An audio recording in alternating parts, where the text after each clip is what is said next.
नमस्कार मैत्रिणींनो, आजच्या व्हिडिओमध्ये ना 3 पीस प्रिन्सेस कट अस्तरचे पार्ट सर्व ना कशा पद्धतीने पुढील भागाचे जोडायचे हेच तुम्हाला माहिती सांगणार आहे. त्यासाठी ना व्हिडिओ लास्टपर्यंत तुम्ही नक्की बघा. आणि हा बघा आहे तो बॅकचा पार्ट आहे, तो की आधीच्या व्हिडिओमध्ये मी तुम्हाला त्याचा संपूर्ण व्हिडिओ डिटेल्समध्ये दाखवलेलाच आहे. तो जर अजून तुम्ही पाहिला नसेल ना तर तो जाऊन बघा. तो बॅकचा पार्ट आहे तर तो बाजूला ठेवून घेतला. यानंतर फ्रंटचे जे 3 पार्ट आहेत तर ते घेतलेले आहेत बघा. या पद्धतीचा मी गळ्याचा शेप दिलेला आहे पुढील पार्टचा हा. आणि हे जे आहे का आधी कट करून घेतलं, मार्किंग जसं केलं होतं कटिंग करताना त्या पद्धतीने. आणि परत काय करायचं, हे जसं आहे का तर तसं मेन फॅब्रिकवरती बरोबर बाजूनेच हे अस्तर ठेवून घ्यायचं बघा, वरच्या बाजूनेच. याला ना मी गोट करणार आहे ना पायपिंग, काहीच म्हणजे पट्टीसुद्धा लावणार नाही आणि गोटसुद्धा करणार नाही. या पद्धतीने फक्त जोडून घेतलं आणि बघा याला स्टिच दिलं, कट दिले. आणि या पद्धतीने अस्तर जे आहे तर ते आतल्या साईडला फोल्ड करून घेतलं. आणि वरच्या बाजूने बघा जसं आहे तशा आकारामध्ये दाबची टीप टाकून घ्यायची. या पद्धतीने व्यवस्थित अशी बघा, जसा आकार आहे ना तर तशी दाबची टीप टाकून घ्यायची व्यवस्थित. यानंतर दुसऱ्या पार्टला सुद्धा याच पद्धतीने करून घ्यायचं बघा, पुढचा पार्ट जो आहे. आणि शिलाई मार्जिन जी आहे का तर ती 1/2 इंच तरी शिलाई मार्जिन सोडायची. आणि या पद्धतीने यानंतर जे गळ्याच्या साईडचं अस्तर आहे का म्हणजे मेन फॅब्रिक जे आहे ते कट करून टाकायचं. अशा पद्धतीचे कट्स द्यायचे. जिथे तो कोन आलेला आहे का पुढच्या गळ्याच्या आकाराचा तिथे व्यवस्थित कट द्यायचा, जेणेकरून तो जो गळ्याचा आकार आहे का जशास तसा राहतो. आणि परत ना वरच्या बाजूने या पद्धतीने दाबची टीप टाकून घ्यायची. तर बघू शकता आता दोन्ही साईडचा गळा परफेक्ट तयार झाला. यानंतर जे अस्तर आणि मेन फॅब्रिक आहे चारही बाजूंनी तर ते व्यवस्थित जोडून घ्यायचं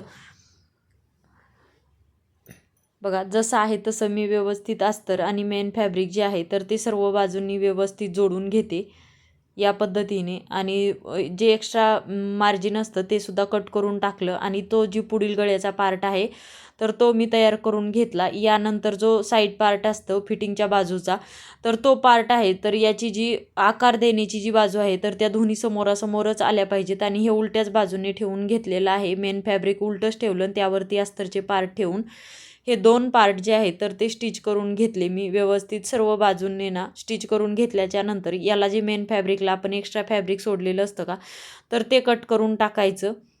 आणि हे व्यवस्थित कट केलं की यानंतर ना हे साईडचा फिटिंगचा पार्ट आणि पुढचा गळ्याचा पार्ट जो आहे प्रिन्सेस कटचा या पद्धतीने खालच्या बाजूने जोडायला घ्यायचा. आपण कटोरी ब्लाऊजला बघा वरच्या बाजूने मोंड्यापासून जोडायला घेत असतो, पण ना प्रिन्सेस कट ब्लाऊजमध्ये तसं न करता खालच्या बाजूने म्हणजेच कमरेच्या साईडने या पद्धतीने प्रिन्सेस कटचे पार्ट कधीही जोडायला घ्यायचे, जेणेकरून मोंड्यात कमी जास्त झाले तर ॲडजस्ट करता येते. परंतु ना शक्य व्यवस्थित कटिंग केलं ना तर प्रिन्सेस कटचे पार्ट हे कमी जास्त होतच नाही आहेत. या पद्धतीने बघा दोन्ही साईडला मी जोडून घेतलं. एका साईडने साईडचा पार्ट वरच्या बाजूने आला तर एका साईडने गळ्याचा पार्ट वरच्या बाजूने आला. त्याच पद्धतीने व्यवस्थित मी जोडून घेतलं. यानंतर हा बेल्टवाला प्रिन्सेस कट असल्यामुळे व्यवस्थित आधी योकपट्टी ठेवून घेतली. मेन योकपट्टी जी आहे तर ती वरच्याच बाजूने उलटी ठेवून घेतली आणि अस्तरची योकपट्टी जी आहे तर ती खालच्या बाजूने ठेवून घेतली. दोन्ही साईडला बघा जशी या पद्धतीने आधी ठेवून घेतली. आणि त्यानंतर तिन्ही योकपट्टीचे पार्ट मी या पद्धतीने पकडून घेतले. आणि बघा अशा पद्धतीने टीप टाकून घेतली व्यवस्थित अशी. परत ती टीप ना कुठे म्हणजे बाजूला वगैरे टीप गेली का ती व्यवस्थित खालच्या बाजूला चेक करून घ्यायचं. चेक केल्याच्या नंतर ना परत एक मी टीप टाकून घेतली. यानंतर जे फिटिंगचा आणि जी पार्ट आहे ते पूर्णपणे आतल्या साईडला फोल्ड करायचा. आणि मेन योकपट्टी आणि अस्तरची योकपट्टी दोन्ही योकपट्टी एकावरती एक ठेवून ना दाबची टीप टाकून घ्यायची व्यवस्थित अशा पद्धतीने. आणि लगेचच वरच्या बाजूने परत एक पलटी करून घेतला की परत एक टीप टाकून घ्यायची. आणि या पद्धतीने बघा प्रिन्सेसचा पार्ट मी तयार केला. त्याच पद्धतीने दुसरा पार्टसुद्धा अगदी फिनिशिंगमध्ये तयार करून घेतला. आणि यानंतर दोन्ही पार्ट एकावरती एक ठेवून घेतले. आणि हुक लूकची जी पट्टी लावायची आहे का तर त्यासाठी आपल्याला खालच्या साईडला पण कपडा फोल्ड करावा लागणार आणि वरच्या बाजूने, कारण कटोरी ब्लाऊजमध्ये आपण नंतर पायपिंग करत असतो हुकची लूकची पट्टी लावल्याच्या नंतर. पण या दोन्ही साईडने मला फिनिशिंग करायची होती. त्यासाठी ना मी अस्तरच्या 2 पट्ट्या काढून घेतल्या. 2.5-2.5 इंचाच्या ह्या मी पट्ट्या काढल्या. लांबीमध्ये जरा दोन्ही साईडने अर्धा इंचच राहतील ना, त्याच्यापेक्षा जास्त राहिल्या तरी चालेल, पण अर्धा इंच दोन्ही साईडने राहतील या पद्धतीच्या तुम्ही पट्ट्या काढा. माझ्याकडे एक्स्ट्राची होती. यानंतर एका पट्टीला मी मेन फॅब्रिक लावून घेतलं, एका साईडने फोल्ड करून घेतलं. आणि बघा आपण बसलो तर मशीनच्या बाजूला अशा पद्धतीने दोन्ही पार्ट ठेवल्यावर मशीनच्या बाजूला जो पार्ट असतो तर तो पार्ट जो आहे का तर तो उलटा करून घ्यायचा आणि त्यावरती ना लूकची पट्टी जी आहे तर ती तयार करून घ्यायची. या पद्धतीने वरच्या साईडने अर्धा इंच मी खालच्या बाजूला फोल्ड केलं, परत खालच्या बाजूला एक फोल्ड करून घेतलं खालच्या बाजूने. या पद्धतीने असे कट्स दिले आणि बघा बरोबर असं फिनिशिंगमध्ये पुढे पट्टी आपली तयार झाली. वरून एक दाबची टीप टाकायची आणि बघा बाहेर अर्धा इंच सोडायचं आणि आतल्या साईडला अर्धा इंच फोल्ड करून घ्यायचं आणि या पद्धतीने ही जी आयची पट्टी आहे का तर अशी तयार होते व्यवस्थित अशी.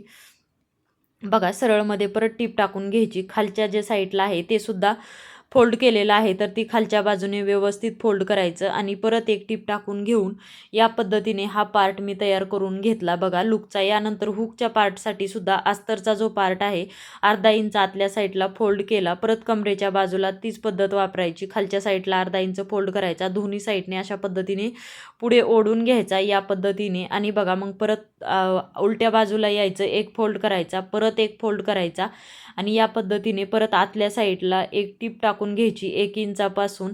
आणि या पद्धतीने बघा हुकची सुद्धा पट्टी मी बसवून घेतलेली आहे अगदी फिनिशिंगमध्ये. या पद्धतीने तुम्ही सुद्धा हुकच्या आणि लूकच्या सुद्धा पट्ट्या तयार करून घ्या याच पद्धतीने. यानंतर बॅकचा पार्ट जो आहे तो मी आधीच तयार केलेला होता आणि जी स्लीव्ज आहे का ती अस्तरची स्लीव्ज आपण जशी तयार करतो त्या पद्धतीने तुम्ही तयार करून ठेवा. आणि या पद्धतीने नंतर बॅकचा पार्ट बरोबर ठेवून घेतला, त्यावरती फ्रंटचे दोन्ही पार्ट आहे ते उलटे ठेवून घेतले. कमरेच्या बाजूने एक लेवलमध्ये करून घ्यायचं.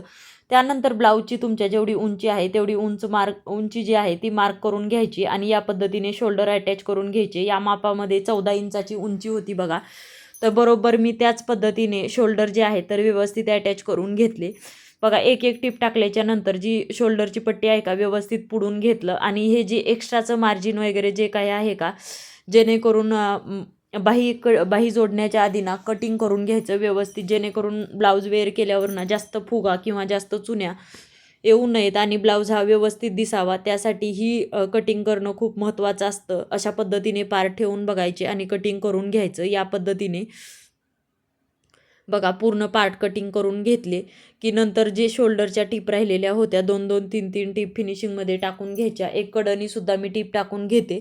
तुमच्याकडे ओव्हरलॉकची मशीन असेल तुम्ही ओव्हरलॉक करून घ्या. या पद्धतीने दोन्ही शोल्डर अटॅच केल्याच्या नंतर बघा दोन्ही साईडला बाही जोडण्याच्या तिथे 2.25 इंचाची मी शोल्डर पट्टी दोन्ही बाजूने ठेवलेली आहे आणि त्यावरती मार्किंग करून घेतलं. शोल्डर पट्टी ही कस्टमरच्या चॉईसनुसार ठरली जाते. बघा या पद्धतीने नंतर स्लीव्ज घेतलेली आहे. दोन्ही स्लीव्ज पुढच्या बाजूच्या मोंड्याच्या बाजूला व्यवस्थित ठेवून घ्यायच्या. कोणती स्लीव्ज कोणत्या बाजूची आहे हे व्यवस्थित लक्षात घ्यायचं आणि त्या पद्धतीने स्लीव्ज जोडायची. बघा स्लीव्ज जोडत असताना सेंटरमधनं स्लीव्ज जोडायला घ्यायची. या पद्धतीने मार्क करून बाहीची लांबी आणि स्लीव्जचं सेंटर काढून अशा पद्धतीने मी स्लीव्ज अटॅच करून घेतली. दोन्ही साईडची स्लीव्ज मी याच पद्धतीने अटॅच करून घेतली आणि परत त्याला अजून एक एक टीप टाकून घेतली. या पद्धतीने यानंतर पूर्ण पार्ट जो आहे का ब्लाऊजचा तो व्यवस्थित बरोबर ठेवून घेतला आणि फिटिंग करण्याच्या आधी एक लेवलमध्ये ठेवून या पद्धतीने फिटिंगच्या बाजूने बघा एक सरळ पार्ट ठेवून मी एक टीप टाकून घेतली व्यवस्थित आणि जे एक्स्ट्राचं मार्जिन आहे ते व्यवस्थित कट करून टाकायचं. याच पद्धतीने दुसऱ्या साईडची सुद्धा जे आहे तर तो पार्ट जोडून घ्यायचा आणि जोडल्याच्या नंतर आतल्या साईडला ना फोल्ड करून घ्यायचा आणि मग त्यावरती एक दाबची टीप टाकून घ्यायची. या पद्धतीने दुसऱ्या साईडचा सुद्धा पार्ट एकावरती एक व्यवस्थित ठेवायचा. मोंड्यामध्ये जर बाहीचा कमी जास्त पार्ट असेल तर व्यवस्थित एक लेवलमध्ये कटिंग करून तयार करून घ्यायचा. या पद्धतीने बघा आतल्या साईडला मी लगेचच फोल्ड करून घेते आणि फोल्ड केल्याच्या नंतर आतल्या साईडला एक दाबची टीप आहे फिटिंग करण्याच्या आधी तर ती टीप टाकून घ्यायची आणि फिटिंग करत असताना ना कधीही पूर्ण कंबर मोजायची. तुमच्या बाहीचा दंडघेर जेवढा आहे तेवढा मी मोजून घेतला, मोंडा जेवढा आहे तेवढा मोजला आणि या पद्धतीने ब्लाऊज जो आहे तर तो फिटिंग करून घेतला. तुम्ही सुद्धा जसं ब्लाऊजचं माप आहे त्या पद्धतीने ब्लाऊज फिटिंग करून घ्या आणि अशा पद्धतीने पूर्ण ब्लाऊज मी रेडी केलेला आहे. तर तुम्हाला आजची माहिती कशी वाटली मला नक्की कमेंट करून सांगा. व्हिडिओला लाईक करा, शेअर करा आणि सबस्क्राईब करा. चलो बाय, टेक केअर, धन्यवाद.